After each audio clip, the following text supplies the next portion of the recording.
L'appel peut se manifester de manière différente pour chacun. Appel à Nzambe. Différent pour chacun. Nzambe, abengaka mutu na lolenge na ye. Peut-être l'homme, on va pas le pasteur, mais tu dois porter un plus de ministère à Mbali na yo. Alléluia.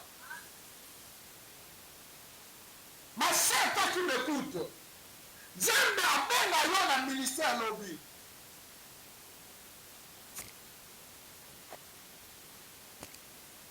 Alléluia. C'est comment on a Gladys. Pendant que dans le Makamboyo, le Seigneur allume mon cœur.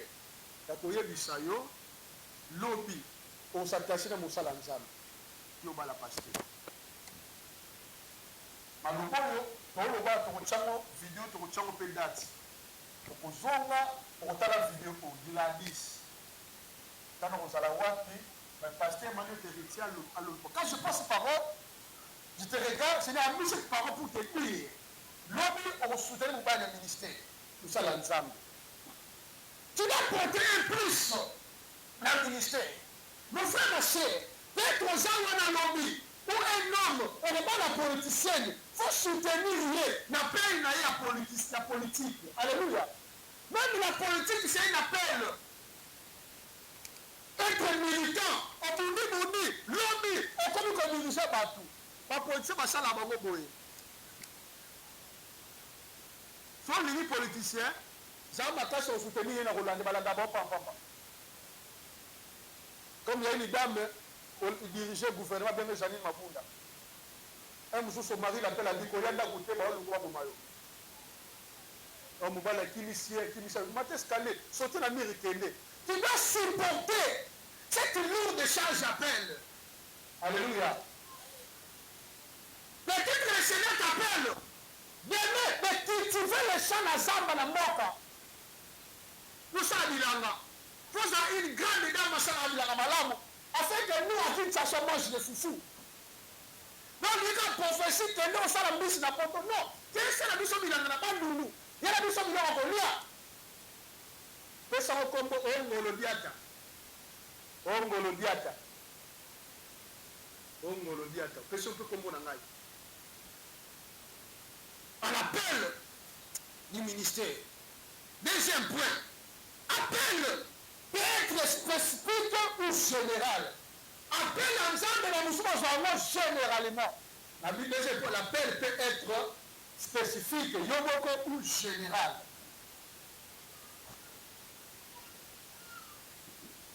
Il s'agit d'un appel de servir dans un ministère particulier comme pastoral ou les missions. Zambabelio comme pasteur, le ministère, après son mission du coronavirus. Pour un appel plus large à vivre une vie de foi plus profonde et authentique. Dans votre appel, et ça qu'on temporisé par le ça va continuer. L'autre appelle l'être comme un enseignant. Les enseignants, ils gagnent peu. Mais, les enseignants, ce sont des personnes à respecter. Nous, pour qu'on prêche bien aujourd'hui, il y a ceux-là qui sont acceptés de nous enseigner. Afin de nous créer, ils ont laissé Bilamba, et il est en train de nous enseigner. Pour tout le monde, passer comme ça aujourd'hui.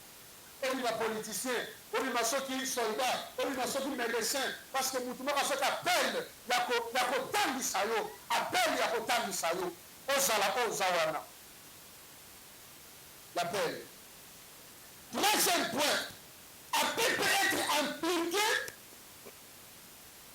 appel peut impliquer un changement. Appel peut impliquer un changement.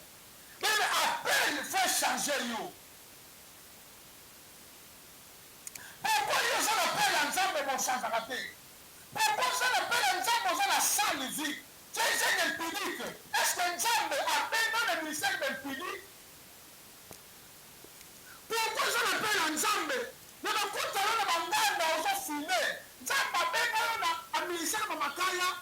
ministère barasta man ezalaka te.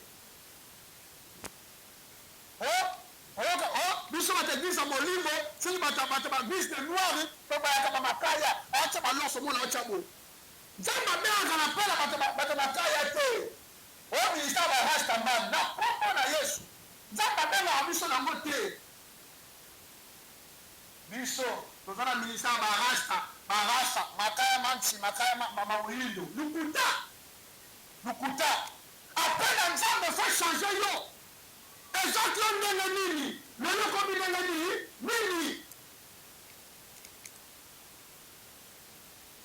Chacun de nous toi qui m'écoute oza napela nzambe ozwi yango ndenge nini ochangeaka te. oyo bapesaka kombo rabi eza nzambe eza yo te. au nom de jésus na yo rabi eza yo te esengo no changer.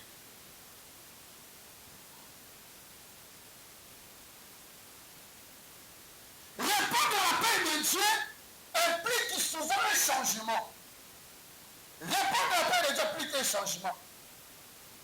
Une obéissance est potentiellement des changements de vie de la personne. Après l'ensemble, il m'a obéissant. Après, c'est toujours pour faire concession. On a combien la vie? Ça a un respect dans le pasteur. À tout le monde, dans le ministère. Ceux qui ont reconnu le côté. On m'a rêvé. Alléluia. Nous on est arrivé à un moment où les cabres ont gagné. Le ministère de ce pays-là. Ils ont commis près. Leader à Boy. À l'obéissance. L'obéissance, ils ont beaucoup à penser à la salle en Zambé.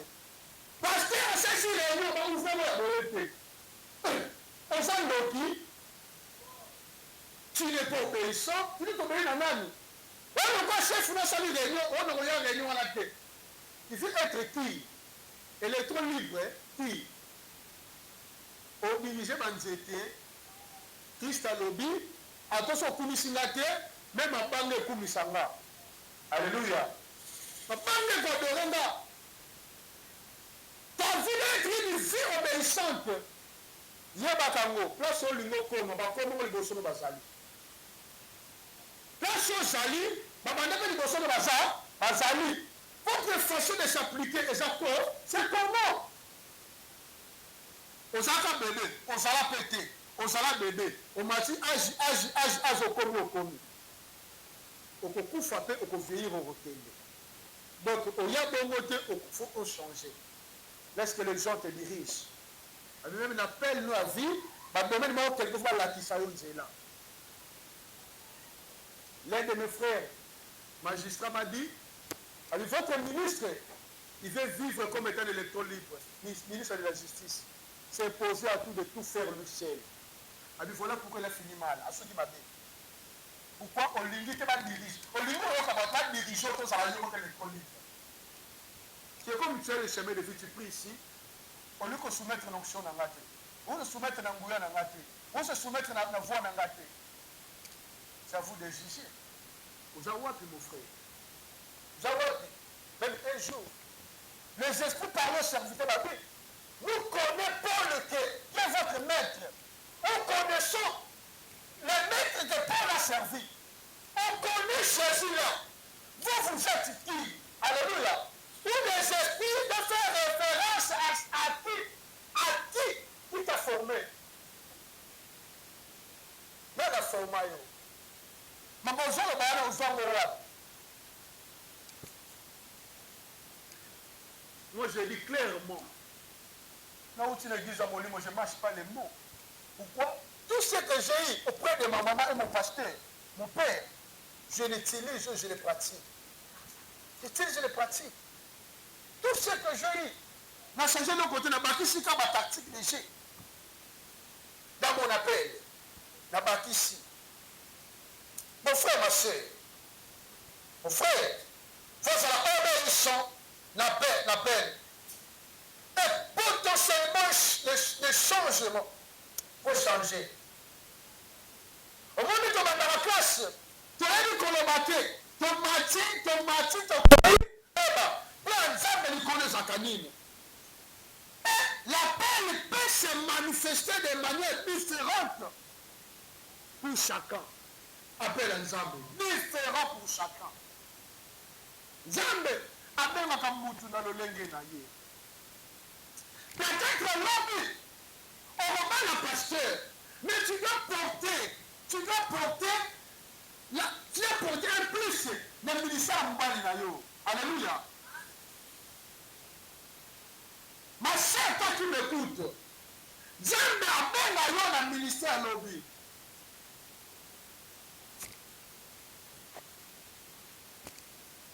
Alléluia. C'est comment on a Gladys. Pendant que dans le Makamboyo, le Seigneur allume mon cœur. Takoye bisayo, lobby, on s'attache dans mon salon ensemble. Yo ba la pasteur. Malomboyo, on va tokochango vidéo tokochango pe date. Tokozonga okotala vidéo pour Gladys. Quand on s'ala wapi, mais pasteur m'a dit te retient à l'autre. Quand je passe parole, je te regarde, Seigneur a mis cette parole pour te dire. Lobby, on soutient le bas du ministère. Tout ça l'ensemble. Tu dois porter un plus dans le ministère. Mon frère, ma soeur, peut-être aux gens qui ont un lobby, ou un homme, on n'est pas la politicienne, il faut soutenir la paix la politique. Alléluia. Même la politique, c'est un appel. Être militant, on dit, lobby, on comme communiser partout. La politique, c'est ça la banque. Soit les politiciens, ça m'a caché au soutenir dans Roland de Balanda. Comme il y a une dame qui dirigeait le gouvernement, bien Janine Mabunda. Un monsieur, son mari l'appelle à dire qu'il y a un côté, il y a un côté. On m'a dit qu'il y a un escalier, sauter la mire qui est. Tu dois supporter cette lourde charge d'appel. Alléluia. Peut-être que le Seigneur t'appelle. Mais cultiver les champs à Zamba na Moka. Pour ça, Bilanga. Pour ça, une grande dame à Bilanga Malamu. Afin que nous, à qui ça se mange de foufou. Non, il y a une prophétie que nous, on s'en a mis dans le poto. Non, c'est la mission Bilanga n'a pas nous. Il y a la mission Bilanga pour lui. C'est ça, on combo, on le diata. On le diata. On le diata. Qu'est-ce qu'on peut combo dans l'ail? À l'appel du ministère. Deuxième point, appel peut être spécifique ou général. Appel ensemble de la musulmane généralement. La Bible dit que l'appel peut être spécifique, yoboko ou général.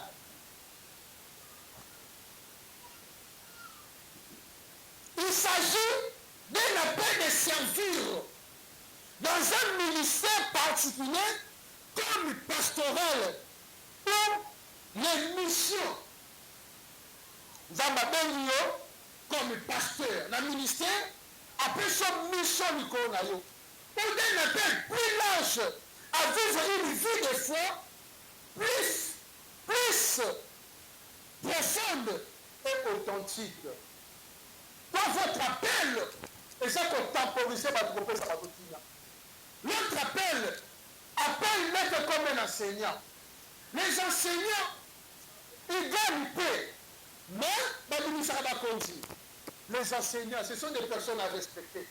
Nous, pour qu'on prêche bien aujourd'hui, il y a ceux-là qui sont acceptés de nous enseigner. Afin de nous entraîner, ils ont dit là-bas, il est en train de nous enseigner. Quand on ne va pas passer comme ça aujourd'hui. On y va politicien, on y va ceux qui sont soldats, on y va ceux qui sont médecins, parce que nous tous ceux qui appellent, il y a autant de sayo, appelle, il y a autant de sayo. Ozawana. L'appel. Troisième point, appel peut être impliqué, appel peut impliquer un changement. Appel peut impliquer un changement. Mais appel fait changer you. Pourquoi ils ont appelé ensemble mon change à rater? Pourquoi ils ont appelé ensemble dans la salle de vie? C'est un impudique.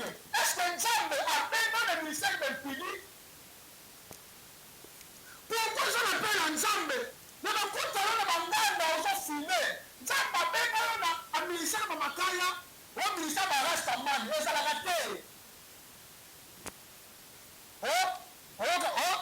église à Molimo, c'est l'église de noir, comme à Makaya, à Tchabalon, ce monde à Tchabo. Zamba mère qu'on appelle à Makaya, au ministère de Rastaman, n'a pas à Yesu. Zamba mère a mis son amoté. Biso, tout le ministère de Barasa, Makaya Mansi, Makaya Mamawilido, Lukuta. Après, l'ensemble fait changer yo. Les gens qui ont donné Nini, le nom comme il a dit, Nini. Chacun de nous, toi qui m'écoutes, on fait appel ensemble. On suit dans le monde de Nini. On change la tête. On va appeler ça comme Rabi. Rabi est ensemble, et ça le thé. Au nom de Jésus, d'ailleurs, Rabi est ça le thé. Et c'est pour le changer.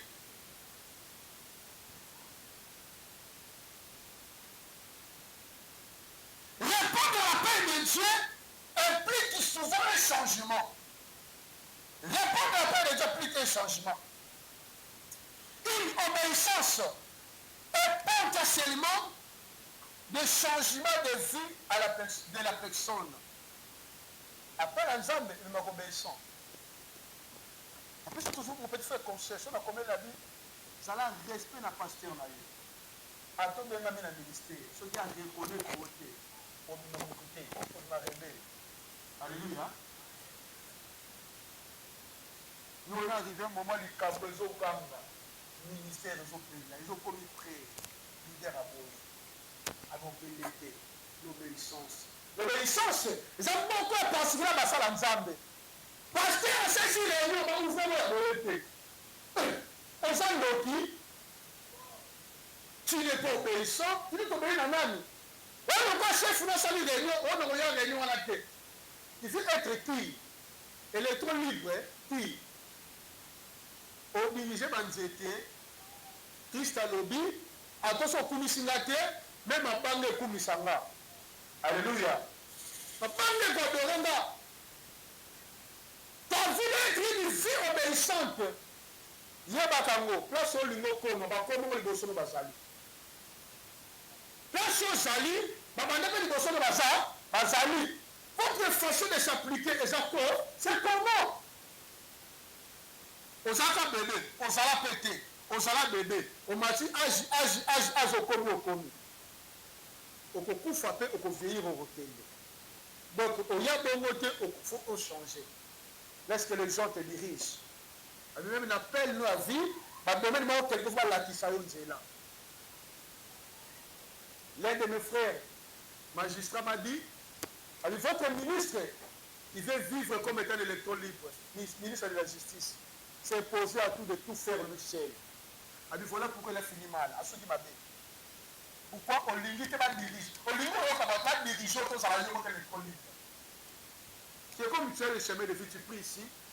Au lieu de soumettre une onction dans la tête, ou de soumettre une angouille dans la tête, ou de soumettre une voix dans la tête. C'est à vous de juger. Vous avez appris, mon frère. Vous avez appris. Même un jour, les esprits parlent au serviteur de la Bible. Nous connaissons Paul qui est votre maître. Nous connaissons le maître que Paul a servi. On connaît Jésus là. Vous êtes qui? Alléluia. Où les esprits de faire référence à qui il t'a formé. Dans la formation.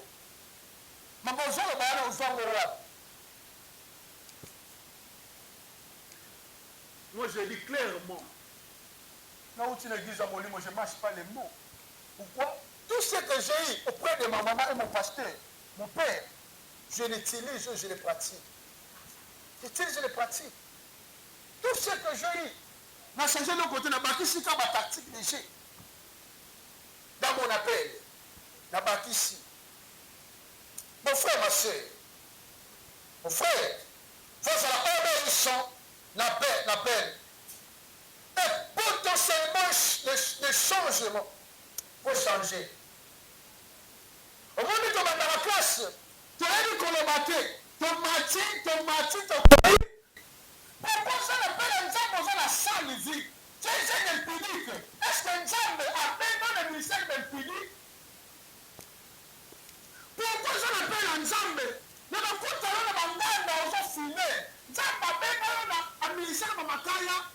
ministère reste man, mais à la raté. J'étais formé dans le ventre de ta mère, je te connaissais, et avant que tu fusses sorti de son sang, je t'avais consacré. Je t'avais établi prophète des nations. J'ai répondu, ah, Seigneur éternel, voici. Je ne sais pas parler quand je suis un enfant. Et l'Éternel me dit, ne dis pas, je suis un enfant. Quand tu iras vers tous ceux autres, tous ceux auprès de qui je t'enverrai. Et tu diras tout ce que je t'ordonnerai. Ne l'écris point, car je suis avec toi pour te délivrer et pour te délivrer, dit l'Éternel. Puis l'Éternel entendit sa main et toucha ma bouche. Et l'Éternel me dit, voici, je mets les paroles dans ta bouche. Regarde, je t'établis aujourd'hui sur les nations et sur les royaumes, pour que tu arraches et que tu abattes, pour que tu rives et que tu détruises, pour que tu bâtisses et que tu plantes. La parole du Seigneur, pendant ta parole, mettez-la sur ma boko. Yebisaka bana nyonso protocole eza bo materia etuna mateleka na internet bana baderangeaka te temile biso ya ntongo ya lelo s'intitule Appel de Dieu. C'est ça notre thème de ce matin. Appel de Dieu. Mais appel, c'est action d'appeler par la voix, par un geste ou par tout autre signal pour faire venir en soi. Appel. Je dis c'est action d'appeler par la voix. Tu appelles quelqu'un par la voix, par un geste ou par tout autre signal pour faire venir en soi. Même lorsqu'on appelle au téléphone, nous sommes à justement geste ou signal pour que nous tombions aille appeler la rue, ou tu donnes le message. Ça c'est qu'on dit l'appel. Mais ce matin, je vais te parler sur l'appel de Dieu. Mais le Seigneur, beaucoup d'entre nous, basés à l'appel ensemble, mais jusqu'aujourd'hui, batikala kosala la beauté. Mwana moko aujourd'hui sanga maman n'est pas sur le maman mwana ngozala akozala prophète. So mwana ngo ene na kota avec l'église. Il assemble la raté, il a sa chauffeur. So mutababo avant prophète mukoloni, nini quand est-ce que on sort là-bas? Parce que musala nzambe na sala ngo poko zaka na mandat. Et ça rappelle un mandat. Mandat na ngo latini. La suite, le sala ngo na saison. On a la saison pour que ça nous a petit temps pour que les flèches de Syrie, c'est comme un tika. Mais le mal entre nous, les prédicateurs congolais, pour tika. Nous sommes en train de nous dire que nous tika la place à la mission. Donc, la prédicateur, on m'a dit, on m'a dit, à propos ça, le fonctionnement. Parce que quand on m'a dit, nous avons prédicé comment nous comprenons en côté. Nous sommes en train de faire la passion. Nous sommes en train de faire le tika. Dans la bateau, sur la plaie tel long. Mais on a casting de l'église, il y a un prédicateur, il y a de l'église, révérend la mission, visionnaire la mission. Mais le papa nous a déjà souté. Ma foute est pour la souter. Moi, la part de la commune m'a mis pour les tailler. Maintenant, ça m'appelle ensemble. Mais appelle la maman, tu vas me donner sa côté. Là, appelle, et tu vas me ça l'appeler au côté. Donc, tu es payé, mon frère, ma soeur. Zamba, être appelé de Dieu ou Dieu est appelé, même ne cherchez pas de seulement ministère, dans cette ministère de prédicateur. La première quelqu'un où Dieu est appelé aussi pour sauver le Congo. Alléluia. Et tu es un grand politicien, mais intelligent aussi, plein de stratégies, et pour changer le Congo aujourd'hui. Où tu es aussi l'un des conseillers, il y a un lobby. Pour ça, que mon cannabis soit changé. Mon cœur changé. Mais tu peux prier, servir Dieu, non pas seulement ici. Grâce à nous, Joseph Azara, a dit qu'on s'est entendu dans le ministère. Je Joseph, il était là comme état conseiller du président, après sa président tactique. Comment le peuple d'Égypte vous a intact? Alléluia. Mais il était appelé de Dieu, il était choisi de Dieu, à servir dans le ministère. Mais il a eu l'appel. On s'en parlait de ce que, pour que ça lui connaisse le colon. Jérémie chapitre 1er, verset 4, 10. Jérémie dit, l'Éternel m'adressa la parole en ce terme. Quand je lis la Bible ici, j'ai vu toutes ces choses, j'ai remarqué une chose. Que Dieu parlait à Jérémie par la vision ou par les songes. Cet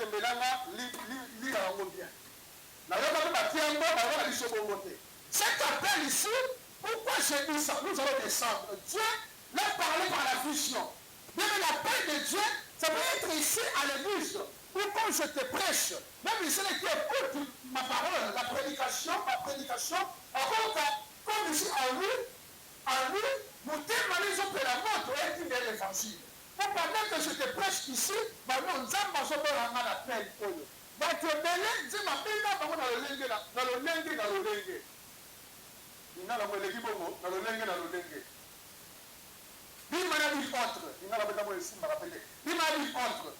Comme Georges Foreman,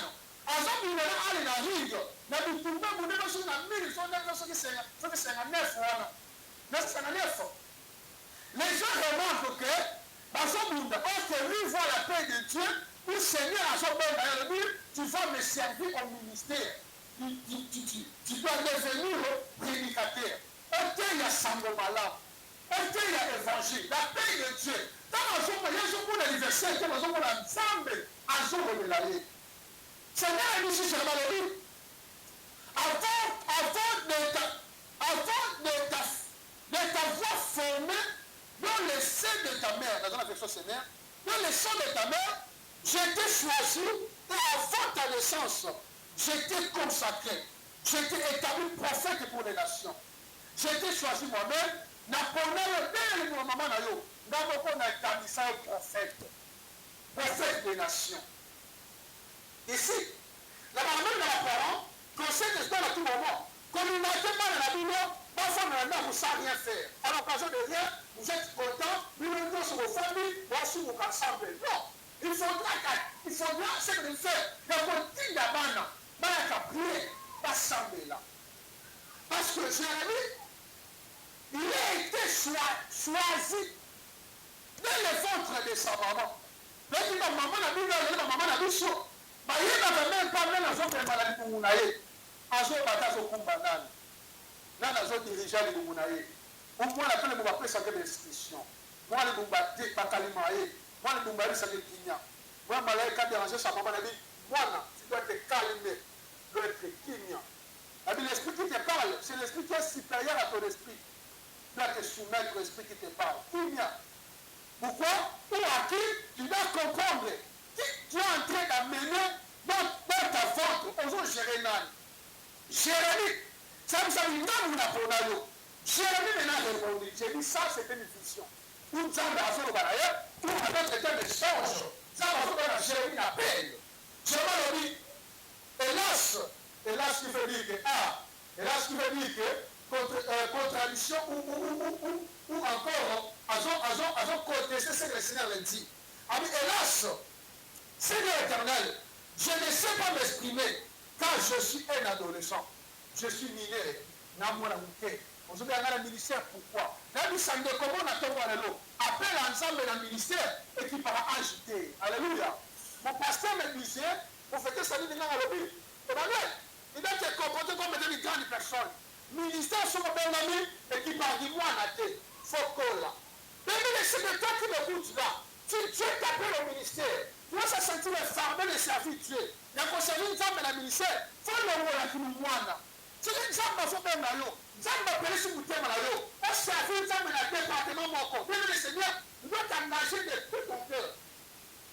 De tout ton cœur, il y a conseil l'ensemble. Parce que l'appel au ministère n'est pas pour les enfants, c'est pour les grands. Pour les gens qui sont des gens grands.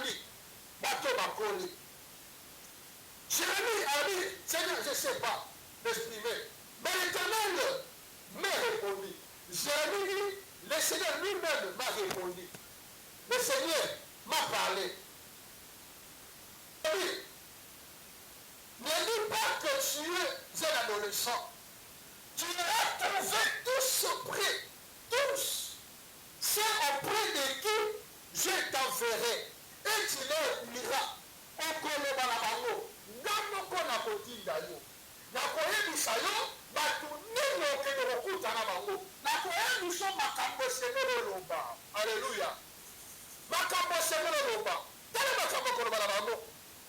N'aie pas peur de ces gens. Quand je suis avec toi, pour te protéger, l'Éternel le déclare. Mon frère, ma soeur, lorsque tu te poses devant les gens, il faut écouter le Seigneur. Pour le Seigneur être avec toi. Si le Seigneur est avec toi, tu vivras la protection de Dieu. Alléluia. Il faut qu'on se rassure que Nzambe azana yo. Apesho maloba. Alobilo nini. Mon frère, ma soeur, Nzambe azana yo. Apesha biso le chemin de vie pour même ceux-là qui sont ailleurs. Pour ces combats, pour tout le monde. C'est à nous de s'engager dans l'acte, dans cet appel, le Seigneur nous a appelés. Alors, il y a ce que de faire. Alors, l'Éternel a tendu sa main et me touchant la bouche. Et il me dit, Seigneur, a tendu sa main à cibler dans mon oko. Il voit ça comme une vision. Zamba cibler dans mon oko. A dit, quel est mon oko? Non, pas sur ma loba.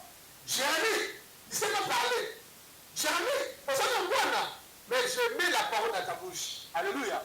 Je mets la parole dans ta bouche. Puis je te touche à la bouche. Moi, mais je clique la parole sur toi. Il y a mon frère, ma soeur, lorsqu'on a commencé le ministère, lorsque nous avons reçu l'appel, Zamba Zomé Nabiso, totalement, donc on est banni, donc on m'a wapi, donc on souffre wapi. Aujourd'hui, on est à l'Apocalypse. Par la grâce de Dieu, nous sommes maîtrisés en haut. Par la grâce de Dieu, la nous c'est par la grâce de Dieu, je suis la Seigneur aujourd'hui. Par la grâce de Dieu, je lis les livres. Pas qu'il y ait toujours la connaissance, mais avant, et ça ne fait pas parler. Pourquoi? Parce que Nzambe a déjà malheureusement casse la mission. Mon frère, lors de l'appel au ministère, et nous faisons mon tour à fond du manane. Alléluia. Nzambe a dit la mission pour mater. Vous savez que vous êtes là. Être ici à le chemin de vie. On s'en de là. On s'en a mission, on s'en appelle à Nzambe. Même lorsque tu vois dans ma famille la mission, nous avons une mission, nous avons l'appel à Nzambe. Alléluia. C'est une Nzambe alinga qui fait. Pourquoi tu as la famille à la tête? C'est une Nzambe alinga qui fait. Mais beaucoup de bien de sauter. Même il a dit pas là. Quand on parle à Naka, et ça on appelle à Nzambe. Alléluia. Parce que tu as dit que tu as dit que tu as dit que tu as dit combien je lui fais un salarié? Parce que c'est même ça qu'on parle là-bas. La vie, tu as tombé à la tête. La femme, on a le ballon en bas, on dit, pour m'attendre. Mais le Seigneur, c'est l'appel de Dieu. C'est l'appel de Dieu. La côté de la famille, même lorsque le Seigneur, pour côté dans une relation d'amitié, même le Seigneur, il va ensemble à celui qui ne va pas battre. Alléluia. Jérémie, je te touche à la bouche, je te mets ma parole. Tu vois, je mets mes paroles dans ta bouche. Là, le Seigneur le dit. A dit, sache que je te confie aujourd'hui une mission envers les nations et le royaume, celle d'arracher et de renverser. Au-delà de renverser. De ruiner et de détruire. Jean-Baptiste Jérémie, à Panza, à Débissa, à arracher, à démolir. Alléluia. Mais le Seigneur, Jean-Baptiste a vu son appel, il était pour le recevoir les Sabbatou. Après le recevoir les Sabbatou, Jean-Baptiste a vu son appel. Dieu nous appelle pour nous démolir, pour changer le système de notre Babé. Jean-Baptiste a vu son sentiment.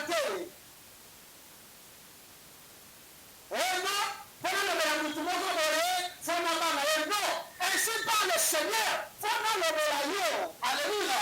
Ainsi par le Seigneur, afin que tu changes otika via mabe na bamamosa soko le sibi ke tika na baka otombo so le kote tika osali ki ndumba mingi so le kote tika oyibi to so futa ote tika ebongi batu to tika Dieu servi le Seigneur yako sela nzambe Dieu nous a donné une mission de reconstruire et si quand maintenant la paix du saki de reconstruire encore et planter c'est ça la mission que ça nous a donné nzambe mais si moi j'ai une mission de planter de construire les chemins de vie. Nous sommes en mission pour répondre à l'appel ensemble. Il y a que planter les chemins de vie partout. Servir le Seigneur. Détruire les systèmes mauvais. Détruire les faux systèmes. Bénir ça ensemble. Par la fête de l'autorité. Défier-les par la parole. Alléluia. Il faut les défier par la parole. Il y a un exemple à l'autre mais ce n'est pas laissé. Ça m'a dit qu'il y a. Vois le pouvoir à Colomba. Un homme appelé de Dieu, à ce qu'on a pouvoir pour l'autorité de parler. Nabaka, ce qu'on milieu, mon sang, l'ensemble de la forme, n'a pas besoin de la carole de Gazali. Alléluia. Faut que les gens sentent que nous sommes ensemble. Nous sommes habilités. Il faut défendre tel qu'il est faux.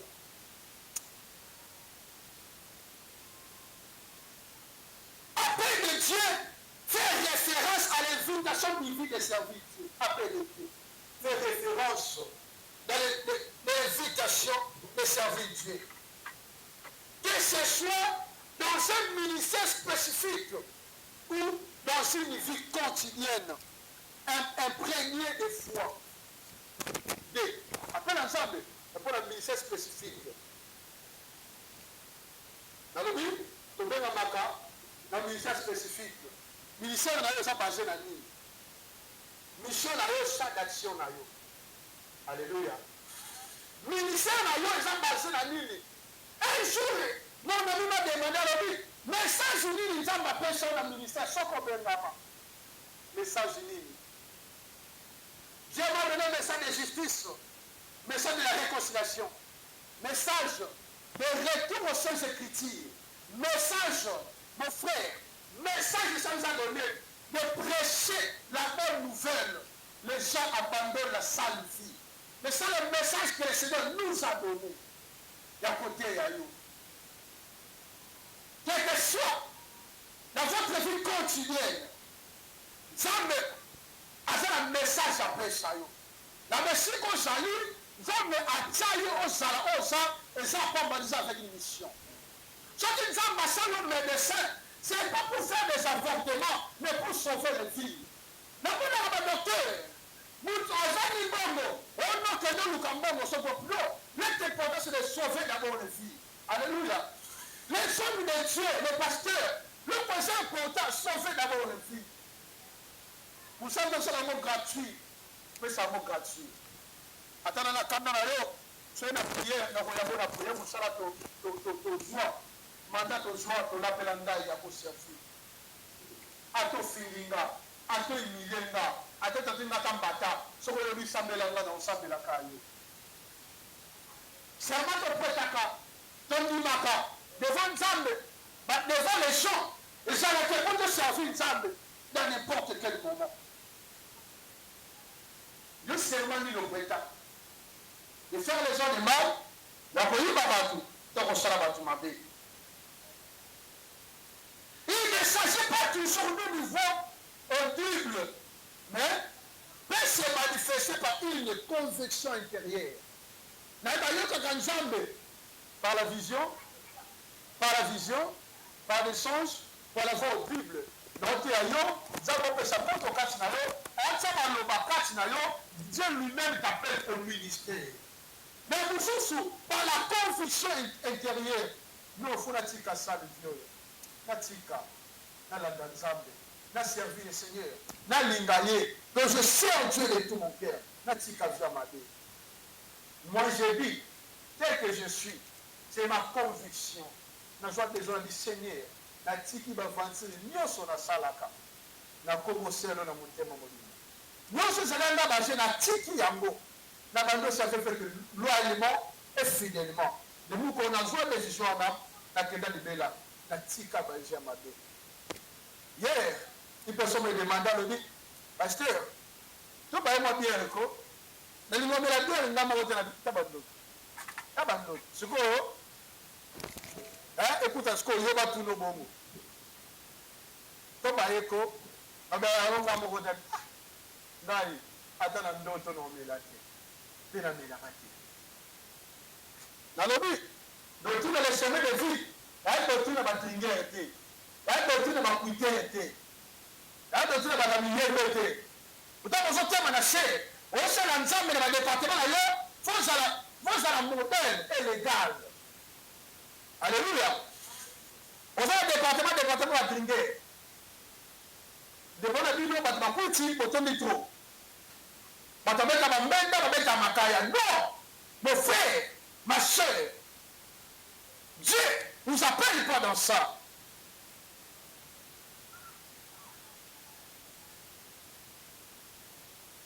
Par les circonstances de la vie. Zamba benga abiso les circonstances de la vie. Zamba benga abiso le lenge belé. Quand on avait été sur là, Jean Solomon, Zamba benga na bitumba na boss, avec ma coffre na benga la paix. Zamba biso Zamba benga biso na paix, to mando boya.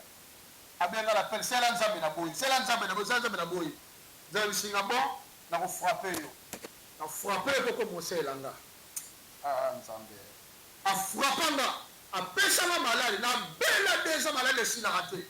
Et si là vous la pandemie na Nzambe na tiki ba ventir. Na yesu ko kosela yo. Nous avons l'église à malamu, on a sepela kinetika la libela. Tout que nous bande l'église na biso foyer vie. C'est quand on a na bibeli pasteur. L'église me kufa 2 ans, c'est na rétablir en tant que bandi lisusu denga na bandi. Nous allons avoir 3 personnes, 5 personnes ensemble de l'église. Nous bandi ngwala. C'est nous a lever l'église, a périr l'église. Banda ki wana. Na Nzambe na komi koselo na tiki baché. Dieu nous appelle aussi à une circonstance. À bien on appelle le ministère. C'est à racheter.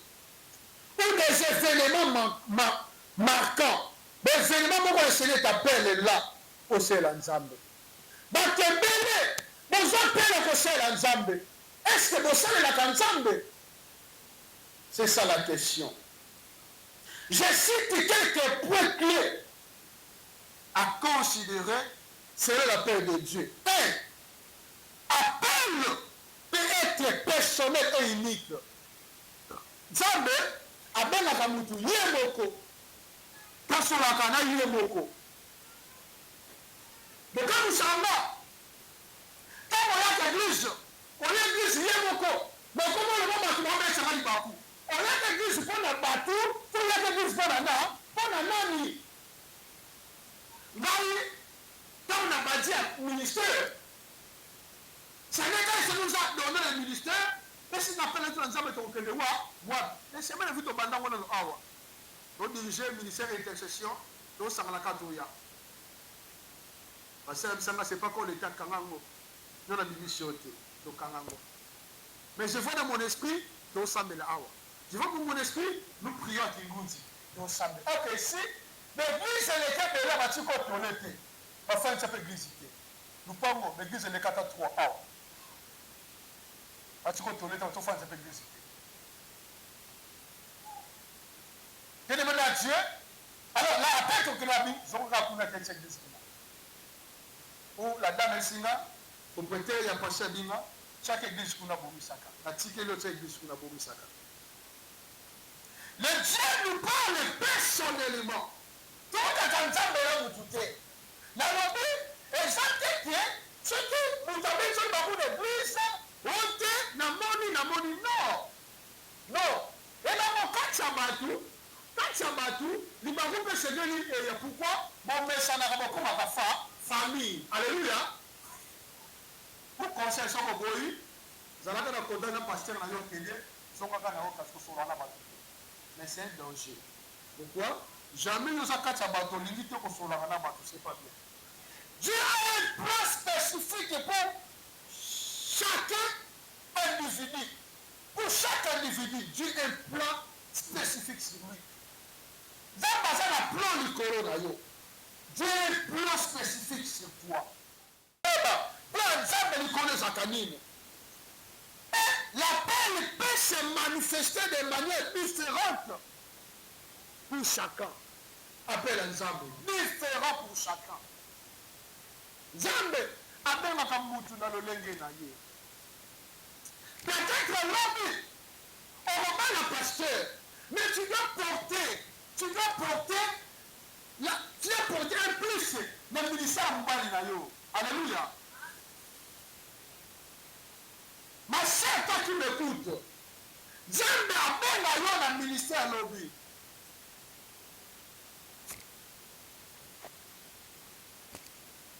Alléluia. C'est comment on a Gladys. Pendant que dans le Makamboyo, le Seigneur allume mon cœur.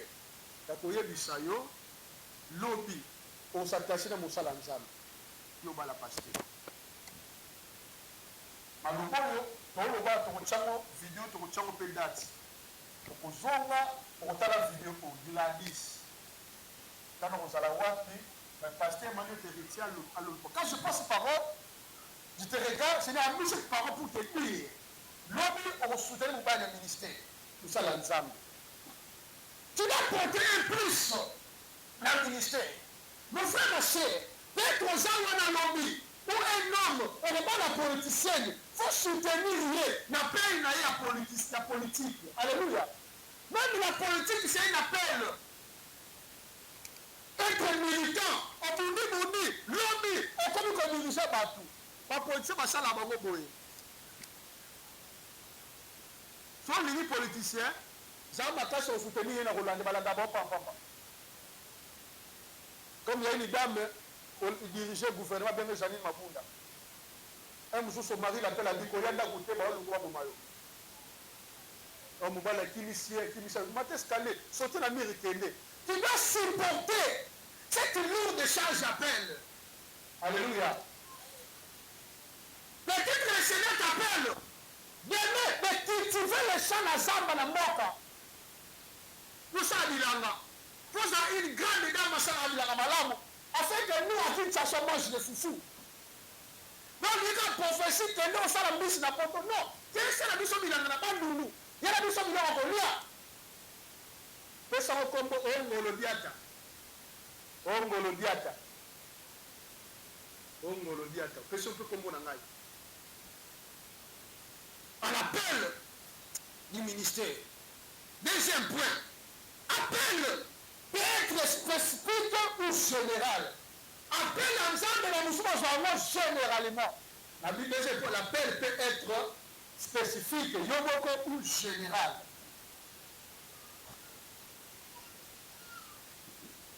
Il s'agit d'un appel de servir dans un ministère particulier comme pastoral ou les missions.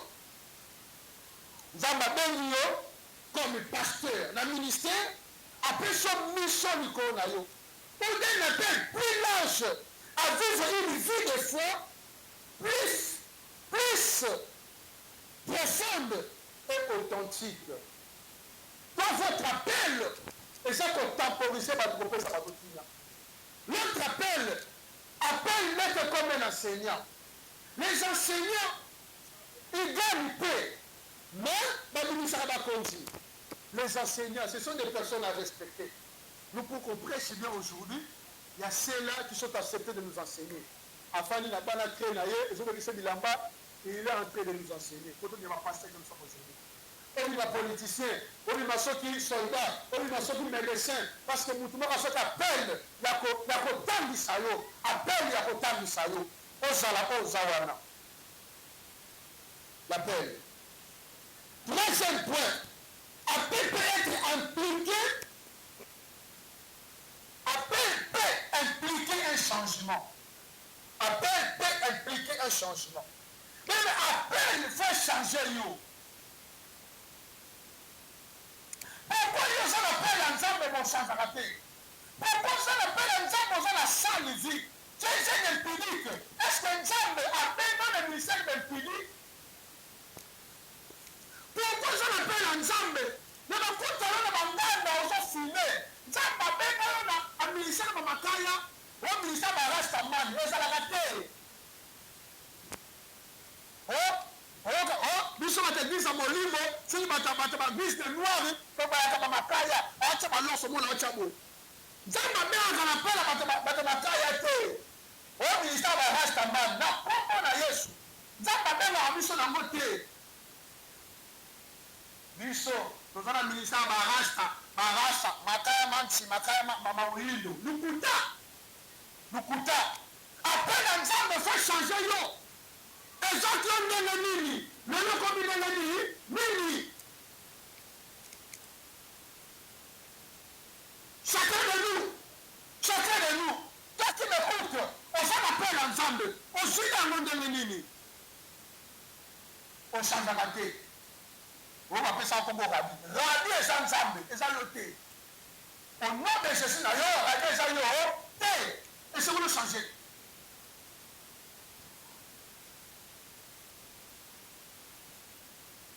Répondre à l'appel de Dieu implique souvent un changement. Répondre à l'appel de Dieu implique un changement. Une obéissance est potentiellement de changement de vie de la personne.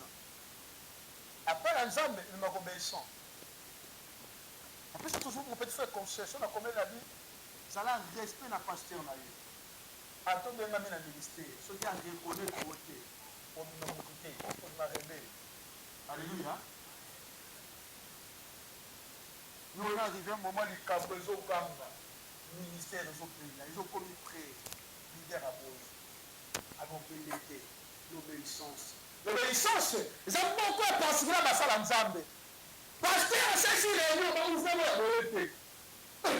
On s'en doute. Tu n'es pas obéissant. Tu n'es pas obéissant à nani. On ne voit chef dans sa réunion. On ne voit réunion à la tête. Il faut être qui. Électron libre. Qui. Obligé banzete. Christ a lobby. Attention kumisingate. Même à pange kumisanga. Alléluia. À pange kodorenda. Ta vie doit être une vie obéissante. Yebakango. Place au lingo kono. Bakono liboso no basali. Place au sali. Babandaka liboso no basali. Votre façon de s'appliquer les accords, c'est comment?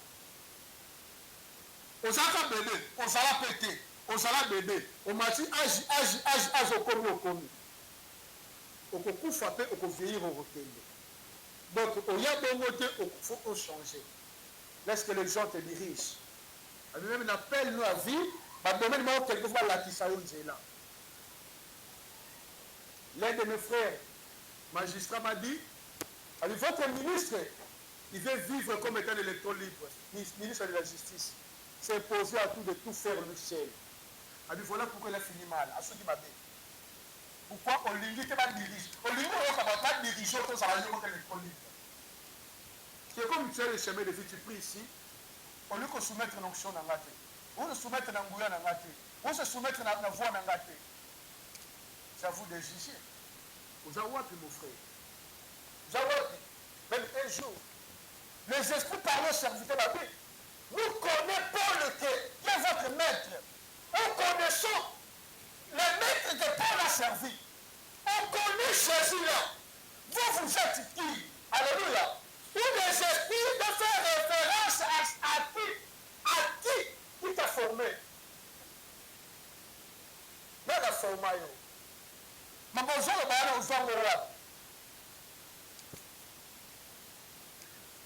moi je dis clairement, là où tu l'église à Molimo, je ne mâche pas les mots. Pourquoi? Tout ce que j'ai eu auprès de ma maman et mon pasteur, mon père, je l'utilise, je le pratique. J'utilise, je le pratique. Tout ce que j'ai eu, n'a changé de côté, n'a bâti ici comme ma tactique de G. Dans mon appel, n'a bâti ici. Mon frère, ma soeur, mon frère, face à la obéissance, n'appelle. Et potentiellement, les changements pour changer. Au moment où tu vas dans la classe, tu as dit qu'on l'a maté. Ton mati, mais le manzan de bon, on l'a jamais. Mais le manzan mais ma gueule, on tient le corps. Mon frère, et là, tu me soucies. Otangi, mais on peut s'habiller au rendement. Bano botanga la classe à me pousser. Na yebisa yo, na conseiller bango. Yebisa bana balanda malamu. Soka sa ko botanga de l'université de Kuta. Otanga de la primaire. Bana bo kanga, otanga de la primaire. Soka sa malamu ko otanga de l'examen d'état, le Kuta otanga de la primaire. Dans sa biso, parcours ya kaka. Yo tanga ka primaire bien te. Otanga ka humanité bien te. Alléluia. Baba sa université bana ta otanga sur la primaire que université d'idée. Olemba dicté papa. Comment total là Olemba. Alléluia. Pour me croire Misayo, tu dois te préparer pour t'engager en tout forme de changement. Mais c'est qui ça yo? Tele que l'autre là bas Congo. Et ça là ba jeune moko to l'autre là bango. Bana wana, mama passa. So li passe les moko avec ta kemba. Ils sont pas joués. Pour faire monsieur, comment va monsieur? Monsieur abengi oleka na tableau ya le carte asi bina prof no ya na te abako bina lingala ngo ya te abo abina bono ya te moko sabi pedele fais passer devant moi tomboli apitwe akangi baba no le carte aboli to tombele makasi to tiki na tableau bu abona bina aboli asi na tableau te parce que moi la tete kindoki biso to bae. Beaucoup de gens na 4e primaire, 5e préparatoire on a pas Congo. 5e primaire, 6e primaire, la première CO. Est-ce que amatata c'est nani? Ouais, amatata ka soit. Azaka nani? Nini? Azaka nani? Cette vidéo beaucoup boye. Total kana total ka biso na téléphone. Si mo ka sisi classe na ye na IEC. Ba biye mo ko conjuguer verbe ni. Na ça na vidéo na téléphone na ye. Yemoko, assez bombe, ma fille m'a été, assez ma papa. Quand je vais me donner aucun problème. Une jeune fille, ici, je passe des changements. Une jeune fille, attends ma licence, a pour faire famille que c'est une licenciée. À deux ans, Moussala, deux ans, à l'oukel Moussala. Ma meilleure que ça, Moussala, à l'accès diplôme d'Ondini. Ok, conjuguer, puis se faire être au temps présent. Verbe manger au temps présent. Banda qui a kwanza mutu asimba meshi atchabe papa maman au moins la beauté comme mon nzulu ka place. Mais rouge à lèvres comme rouge noir. Noir et lèvres. Le rouge à lèvres noir et lèvres. Pourquoi indi? La monsieur yo longwa. Appliquer crise à banda pour Mamoutou. Moutou moko boye babeta biso l'auditoire pour ça biso lobby. J'ai dit moko boye salle informatique, admis gradué en informatique. Maye, basi ordinateur, c'est vrai ordinateur ça qui ba laptop qui. Et ordinateur fixe par pied. Ma périphérique faut me connecter au canisa. Je suis un informaticien, un expert la maintenance. Canisa ordinateur la périphérique qui l'envoie Sangana. Le périphérique d'entrée-sortie est comme un ordinateur. Par exemple, on était quand on va déposer là. Faire moi Afanda. Pendant 8 heures. Tiri, 17 heures. Ordinateur, ils ont pélaté. L'écran est paille, unité centrale est paille, clavier est paille, souris est paille. Ordinateur, ils ont pélaté. Quand on a du mal à 17 heures, à du mal à aller à la souba. On va comprendre que Adina zo suba kenda ni mako na porta sota miri ya musala banda ba atanga valise benda Angola. So ataka Angola ke sala ni. Kwa sala ni. Changer les actes. Faut même changement. Ni ko ba ça so keba. Yo, aussi sa classe. Tomo na yo, o faut sa kabili. O na te ka crédit parce que ça na putu yaka na kabili. Na fresh na kingo te ka crédit pour ta musique. Nako panza yango. Pour ça, il faut aller. Gloire à Dieu, pas se pélaner dans le pasteur.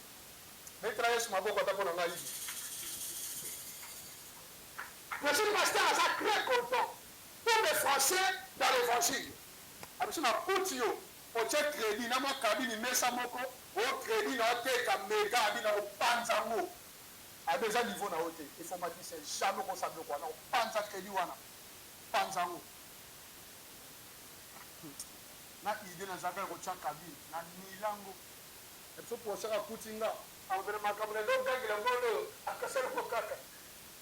Jamais na tient cabine, jamais na mochango. Mochango jamais. Moi c'est à télé à maintenant c'est mettre en cabine, na teka télé, na teka télé.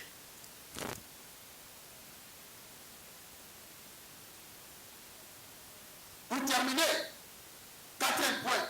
Appel nécessite le discernement et prière.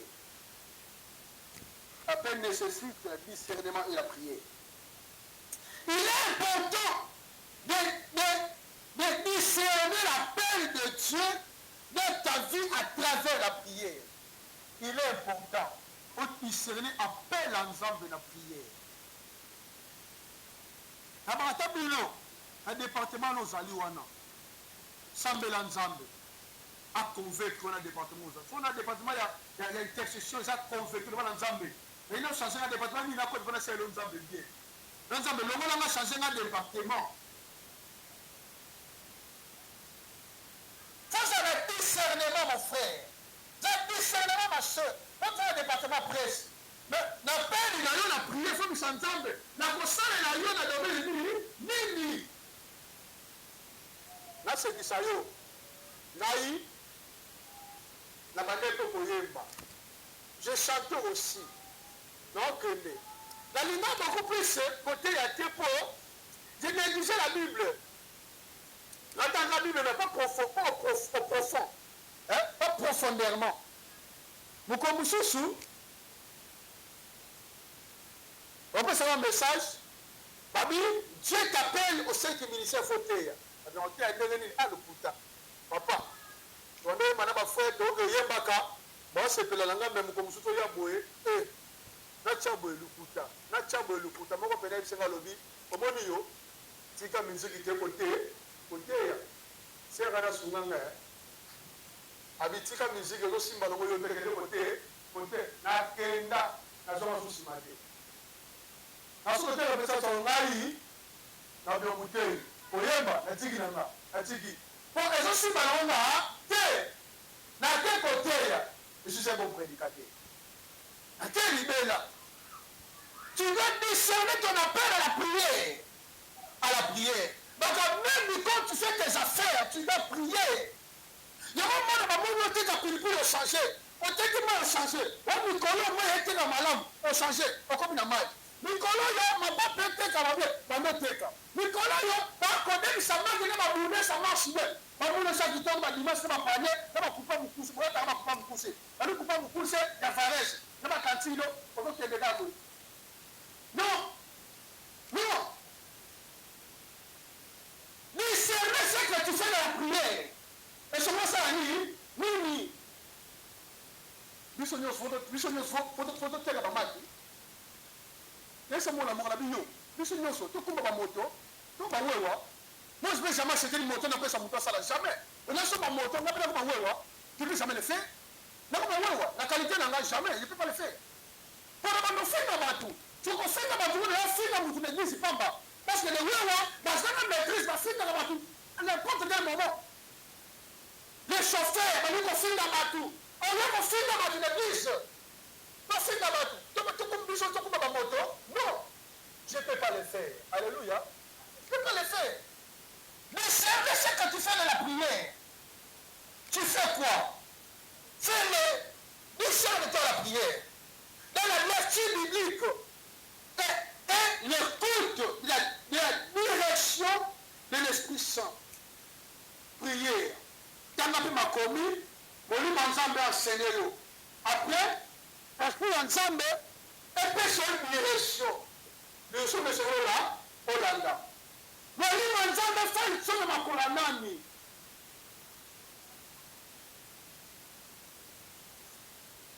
alléluia molimo nzambe fa somme makola nani vous savez expert en la paix Élisée faut le cas Élie encadrer. D'autres encadrements, et c'est la matin, moi je sais individuellement. Mais nous aimons pas être encadrés individuellement. Nous devons être encadrés dans la masse. Donc la masse nous a formé bien. Voilà mon film, un bon acteur, ensemble vous voyez aussi Yemoko. Là vous savez la masse, Yemoko. Tu veux reboucher la masse, il faut faire l'espoir. Un les camarades se peut mettre à cibler, à commissariat, capitaine. C'est comme ça que ça fonctionne. Dans la directive, la prière. La prière, Moli Manzambe, à Sungayo. Moli Manzambe, à Zanayo. Moli Manzambe, à orienter yo. Moli Manzambe, à passer la directive pour ne pas marcher seul. La paix de Dieu est une invitation personnelle et unique à servir Dieu. Qui peut se manifester de différentes manières et implique un engagement et une obéissance. Appel de Dieu, il faut un engagement. Appel de Dieu, il faut être obéissant. L'appel en Zambé, il faut porter fardeau. L'appel en Zambé, ne regarde pas les gens. L'appel en Zambé, tu dois être seul à la paix de l'évangile. L'appel en Zambé, tu dois donner ton corps, ton âme et ton esprit. Mais personne ne m'aime à mon bimba. L'appel en Zambé, l'appel en Zambé, l'appel en Zambé. Je vais finir ici. La famille n'a pas Zamba plaçon wana pambate. Botami na mwasi wana Zamba plaçon pambate. Botami des fois aux hommes négligés. Pour tes parents ne te soutiennent pas, botami wana pambate mon frère. Dans la charge que tu as. Il y a des son fille nanga baby. Na ben se via baneki nanga. Son fille nanga baby, même si via papa nanga. Même si bande ko nanga. Son fille nanga baby lobi via ba te bele ko beba. Comme moi, dans son entrée réalité. On sait bien la vie de l'église, la vie de mes enfants, la vie de mes frères. Vie dans mon bébé. Nous ne sommes pas là pour faire des erreurs. Mon frère, ma chère, l'appel à toi de l'eau, dans la paix de Dieu, d'essayer d'appeler la vie dans l'eau, on a l'intérêt. Évite des comparaisons, évite de faire comme les autres. Pour ça, la colloquia a papité, dans ça, la croyez. Non, mon frère. Mais dans l'ensemble de l'église, à tellement l'assemblée de Dieu, il faut s'en faire bien. Nous devons comment venir sous Kala. Dans le lit, à l'assemblée de Dieu, il faut s'en faire bien. À tellement la gérer de il faut gérer bien. À tellement la paix, nous devons tout aller mon humiliation, la solo. Parce que je te presse pour moi. Je te presse Christ. Christ a sa alliance. Christ a comme mon ligne à l'eau. Mon frère, ma chère. Tu peux être sous mon onction, mais Dieu peut faire l'alliance avec toi particulièrement. Pour cette alliance-là, ça sera une alliance soudée. Que vous allez vivre entre toi et Dieu là. Que le nom de Dieu soit béni. J'avais même des chaises. C'était comme une audience publique où on fait juger les gens. Après être jugés, ces gens-là seront condamnés. Je vois moi dans mon esprit. Mais subitement, ce dossier, ce procès s'est tourné contre toi. Où on a pris toi, c'est toi qui as été ciblé pour t'amener en prison. On a dit comment ça? Pendant que je vois dans mon esprit, même les gens mirimirent, mais lui, c'est pas lui qui a fait ça. D'ailleurs, lui, il est dans votre camp. Les personnes comme des juges, comme des magistrats là, les magistrats prononcent la parole pour dire à lui, il a été ciblé. Par même acte de crime qui est fait. On a cité ton nom, Frédéric, et je vis toi dans mon esprit. On t'a mis dans les bis, puis on vous a amené. Les gens commencent à pleurer. Pourquoi? Parce qu'on regarde toi. Et le fait, c'est différent. Je vis la vision. Je m'a dit de prier pour toi. Je veux pas que tu sois une cible de la corruption, une cible des crimes qui va se réaliser dans l'entourage. Attention, au niveau là-bas, ok. On veut le banir.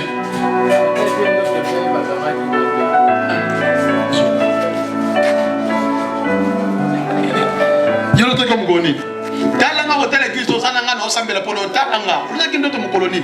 Là qui lobby à l'autre qui d'autres lobby. Lobby vendredi tongo samedi. L'autre d'autres bakangio. Yo bakangio sala kini. C'est la vie l'autre. Ça que l'autre bakangio. OK. C'est que notre répété deux fois.